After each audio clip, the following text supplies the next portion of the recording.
বন্ধুরা, একটা গাছ থেকে 3টি খেজুর গাছ বার হয়েছে। তো দেখাচ্ছি আমি সেই ভিডিওটি জুম করে। দেখেন, যদিও প্রথমে একটা গাছ ছিল, সেই গাছটা কেটে দেওয়াতে পাশ দিয়ে 2 সাইড দিয়ে 2টো গাছ বাহির হয়েছে, যদিও অনেকটা দূরে। হালকা জুম করে দেখাচ্ছি। তো দেখুন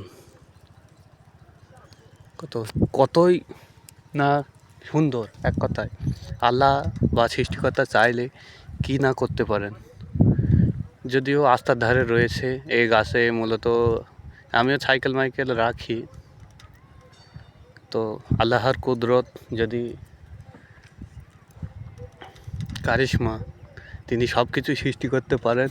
এবং এই ভিডিওটি একটু বেশি বেশি করে শেয়ার করবেন। আল্লাহ চাইলে সব কিছুই সম্ভব।